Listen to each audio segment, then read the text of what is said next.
If you feel like you are stuck in a dinner rut, but not for a lack of trying, it's because you've got picky eaters in the house, this video is for you. Even though I can't guarantee that all of these recipes will be approved by your picky eaters, because each picky eater is unique, I feel like these recipes will satisfy most of the people in your house. Hey y'all, I'm Mandy, and this is Mandy in the Making. Before we get started, I want to know, leave me a comment below, explain to me the picky eater in your house.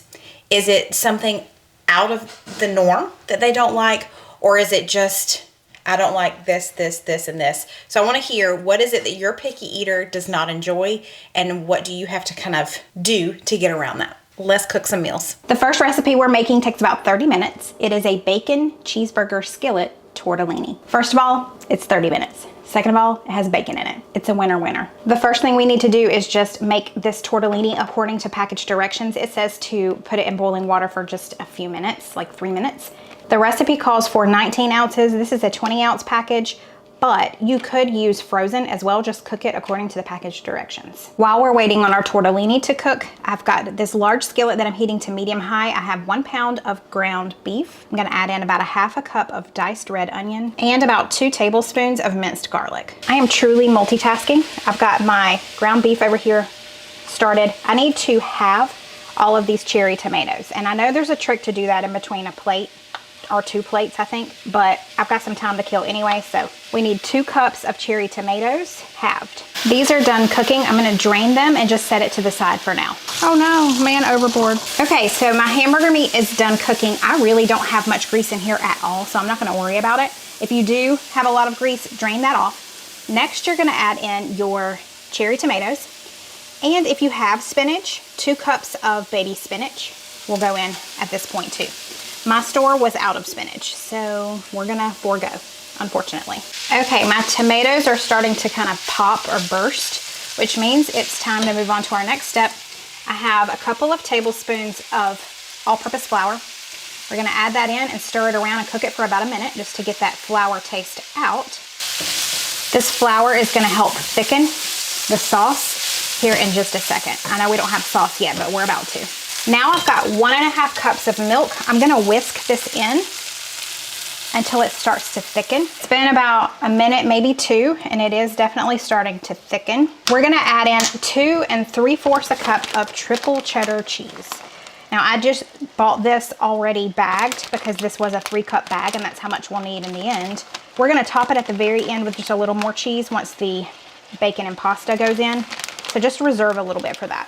We're just gonna stir this around until it's completely melted. So we haven't salt and peppered this yet, just because the cheese has a lot of salt in it. I'm gonna taste it here in just a minute and see if we need to add some. Let's add in our cooked pasta, or our tortellini. Stir that until it's coated.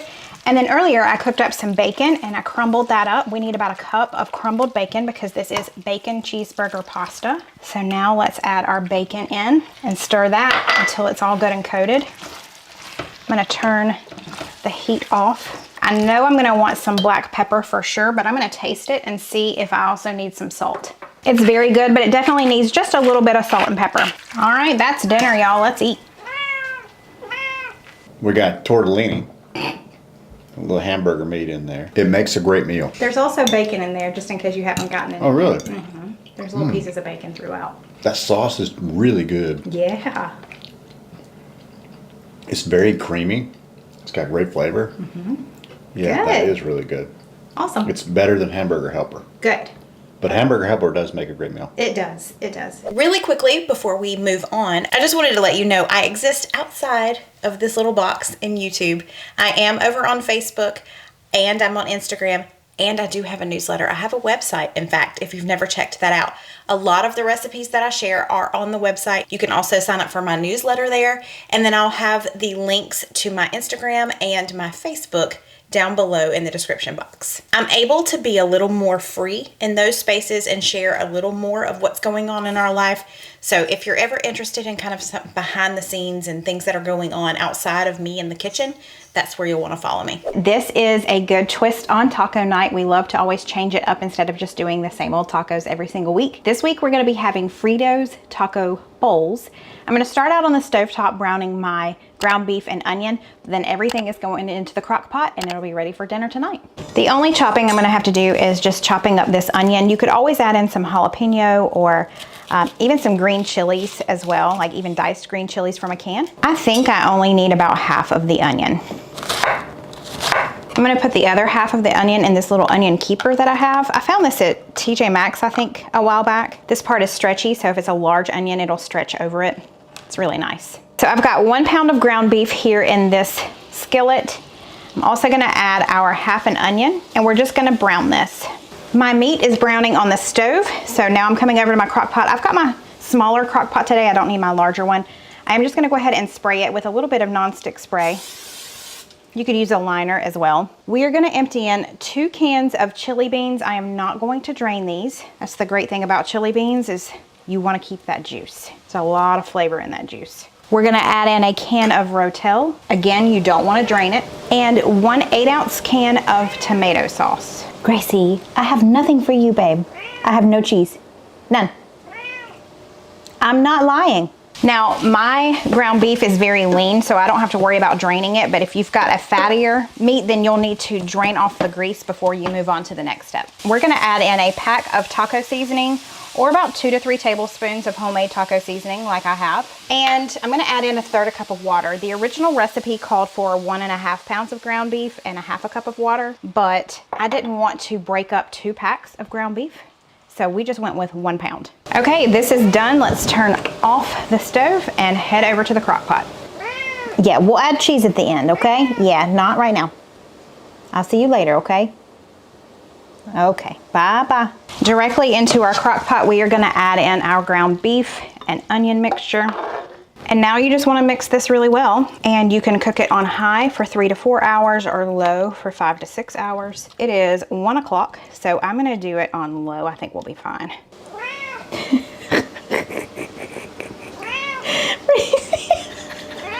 Why are we going in circles? All I did was open the fridge and get this out. I haven't opened it, I haven't done anything. Everybody wants to see you. Hang on. Sweet girl. This is not the hand I pet her with, just so you know. There it goes. You've been waiting all day, haven't you?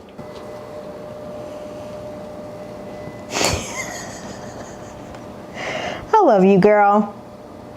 You're the best girl. Okay, so we're about to eat. I've got my Fritos here that we will put in the bottom of the bowls.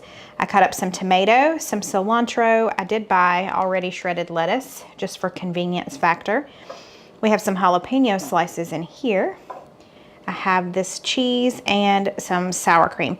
I also added an avocado to my grocery order, but they gave me a really green one. Like it's nowhere near being ready. So unfortunately that won't go on tonight's dinner. Wow. Oh man, that is delicious. I mean, there's so much you can do with this. I mean, well, yeah, there's so much. Yeah. I mean, how are the Fritos on bottom? Are they real soggy already? Mm-hmm. No, yours are? Cole says his aren't. Mine are soggy. Yours are soggy. But I did make your bowl first. It's been sitting here the longest. It's not like soggy oatmeal soggy. You don't like oatmeal. I hate oatmeal. I know. What? Yeah, but this is like. I didn't know you hate oatmeal. That's for another time, Cole. Still got a little bit of crunch to it. Yes. Still got Okay. some texture to it. Okay, good. I'm almost done. Catch up. You need to catch up. I'm almost done. Y'all, this is good. You should definitely make this. So easy, so quick. Just put any toppings on there that you want. I really wish we would have had avocado for it, but oh well. Ooh, fucking the language. Even the pickiest of eaters would like this one. This is called smoked cheesy chicken and potato casserole. To get started, we're gonna preheat the oven to 375. The recipe calls for smoked cheddar. Gracie is very aware that there is cheese up here. It smells super, super smoky. I'm scared it might upset her stomach, so I went to the fridge and just got her some regular cheddar cheese. Okay, we're just gonna combine everything in this large bowl. I have 1 can of cream of chicken soup with herbs. We are gonna add in our cheese. You need 1.5 cups of smoked cheddar. And I'm gonna use half of this container of sour cream. You need 8 ounces. So let's go ahead and stir that up before we add in our chicken and our potatoes. Now she said you need 1 pound of smoked or roasted chicken. I am just using a whole rotisserie chicken that I had on hand in the freezer, so I just thawed it out. And then I have already thawed these potatoes O'Brien. So this is the hash browns with the peppers and onions. She said you need a 20-ounce package. Mine is a 28-ounce package, so I'm not gonna use the entire thing. Okay, let's give this a good stir. Okay. I've got this 9 by 13 dish. I'm gonna spray it with some olive oil, and we are just going to dump this mixture right in. Now for possibly the best part. I'm going to pop 1 tablespoon of butter into the microwave and melt it. And while that is melting, I'm gonna pour these into a Ziploc bag. Well, you know what? I may just crush them all here, but we just need to crush these croutons. Okay, she said you need 1 cup of croutons. I'm just gonna use this whole bag. Okay, let's pour our melted butter on top of our croutons and just stir it together. And then this is the topping for our casserole. I'm just gonna sprinkle this all over the top. And this is going in a 375-degree oven for 40 to 50 minutes, just until it's heated through. I'm excited. He has This looks no idea. delicious. Yeah, Look he at this. has no idea what this is. That's really good. Don't you get a smoky flavor? That's like creamy. I love this. Like really, it's like comfort food. I thought there were bacon in there for a second because of the smoky flavor. Yeah, yeah. Bacon wouldn't be a bad addition, though. I mean, all right. So we like. Oh yeah. Steven chose this one. He tends to look for different recipes. Maybe I've kind of burnt out on looking for new recipes, so he's like, let me go look. He found this one and it sounds really good. It's a slow cooker beef stroganoff. It's gonna start out on the stove. We're gonna sear the meat and saute some of the vegetables, but then everything else is just gonna go in the slow cooker. It's pretty easy, and I have a feeling it's gonna be very tasty. I've got about 2 pounds of stew meat here, but some of the pieces are pretty large. We want to cut them down to be about 1 inch each. Okay, I chopped up our meat, and now we are going to get this really large skillet heated to about medium-high heat, and we're gonna add a couple of tablespoons of olive oil. While we wait on this to get pretty hot, we are going to season our meat. I'm going to sprinkle it with a little bit of garlic salt and some pepper. And then we're also going to toss it in about 1/4 cup of flour. Once your skillet gets hot enough, you are gonna sear the meat in batches. You're only gonna sear it for about 45 seconds per side. You're not trying to cook it, we're just searing it. So you just wanna brown it and flip it, and then as soon as it's browned on all sides, go ahead and remove it to a plate, and then just continue working until you are done. Now that we're done with the meat, I'm gonna take this same pan, and we are going to put in a tablespoon of butter, and let that melt down. And we're also going to add in about 1/2 cup of white wine, and we're gonna deglaze the pan, and then I'm gonna throw in my mushrooms and my onions. If you don't wanna use white wine, you don't have to, you can just use chicken broth. Okay, I just added my onions, and now we're gonna add my sliced baby bellas. I'm only using half the amount of mushrooms it tells you in the recipe, just because Cole is not a huge fan of mushrooms. And I'm gonna leave them as large as possible so he can just pick them out. We're just gonna let this saute for 4 or 5 minutes. This has been cooking for about 4 minutes. For this last minute, we're gonna add in about 4 cloves of garlic minced. So to our crock pot, I did go ahead and line it just so it's easier for cleanup. I'm gonna add 4 cups of beef broth, which is this entire container. 1 teaspoon of Better Than Bouillon. I'm using the roast beef flavor. 2 tablespoons of red wine vinegar. 2 tablespoons of the Dub sauce, Worcestershire. And 2 tablespoons of Dijon mustard. We're just gonna mix that around really good.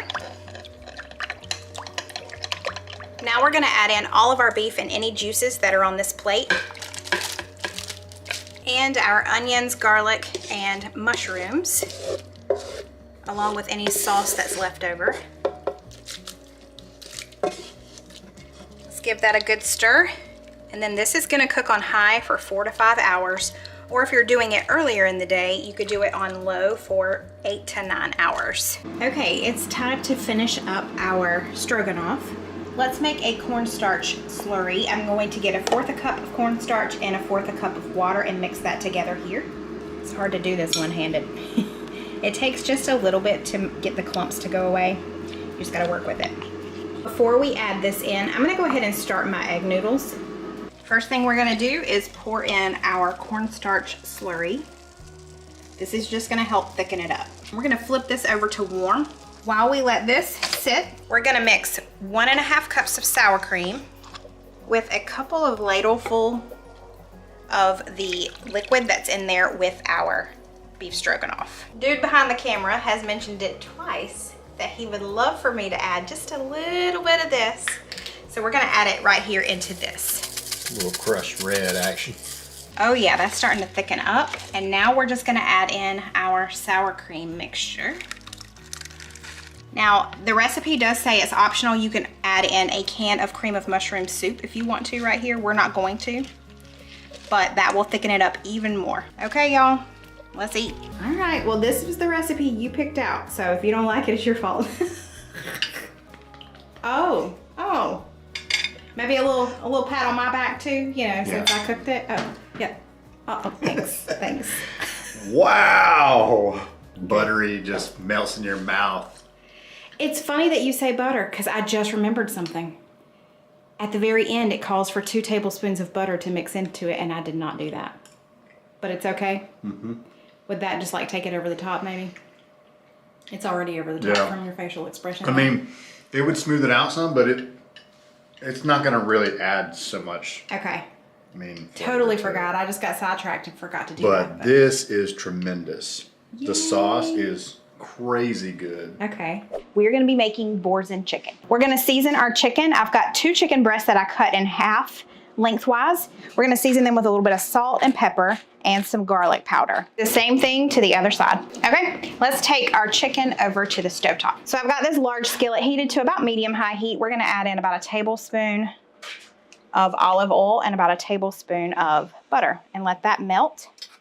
Okay, to our hot skillet, we're gonna add in our chicken and we are gonna cook it all the way through. So it'll be 5 or 6 minutes on each side. Ooh, yeah, when that garlic hit that oil. Oh yeah, you can smell it. Okay, so we just need half of this onion chopped and he has graciously said that he will chop it up for us. I'm gonna cry. I'm gonna let him cry today. I'm gonna get the crying on. That's right. And then we've also got some parsley over here. We'll chop that up too. Chef Steven said he's gonna go ahead and flip them. Yep. Yeah, I don't want my baby's hands to get burned here. Thanks, babe. Oh, look at that color on there. That's what I'm talking about. Yeah. Our Boursin cheese needs to be softened, so I'm just gonna pop it in the microwave and soften it up really quickly. So we're gonna go ahead and remove the chicken out of here. This one's a little thick, so it's gonna need a couple more minutes. What are we looking at? Oh, it's pretty much there. Hey, I think we're done. That carryover heat too, so we'll be all right. Okay, so now we're gonna add in our half a chopped onion, and I might need to add just a little more olive oil in there. And that stuff on the bottom, it's got a lot of flavor, so just kind of scrape the bottom. We're just gonna saute these for like 3 or 4 minutes, just till they're softened and they are gonna get a little brown. Okay, our onions are done. We're gonna add in about 3/4 a cup of chicken broth. And then we're also gonna add in our softened cheese. And we're gonna stir this around until it's smooth. Once this kind of cooks together, it is gonna thicken up some. So let's just get this going. It'll just take a minute. Okay, it's smooth and now it's starting to simmer. We're gonna let this simmer for about 5 minutes. It'll help it thicken up. So this is gonna hang out and we'll be right back. I'll tell y'all what, that stuff smells amazing. Don't sleep on the parsley. That's now. right. If you're not using parsley, that's fine. You don't have to, but we're gonna add in our parsley at this point as well and let that flavor kind of soak in there too. It is thickened up a little bit and it is ready for us to add our chicken back in there. Get it coated in that sauce. We're just gonna let this hang here for just a minute. We've got some broccoli in the microwave steaming and then it's gonna be time to eat. What you think? I think this looks amazing. That is delicious. Creamy, very creamy, lots of flavor. Definitely get the herbs in there. Yeah. The parsley kind of balances it out a little bit, you know? Right. Kind of lightens it up. Very nice flavors, yeah. That Boursin cheese sauce on top makes this so delicious. Bless you. Thanks. I was trying to rush through that too because I felt it coming, you know? Something just got up my nose. I kind of want to make that cheese sauce and try it on different things too. You never know. You never know. I think it would be good on pork. Ooh, yeah. So tell me, were these picky eater approved in your house? I hope that you'll give them a try. I hope this helps you get out of the rut of just making the 5 different meals that your picky eater likes. Thank you so much for watching, and we will see you next time. Bye.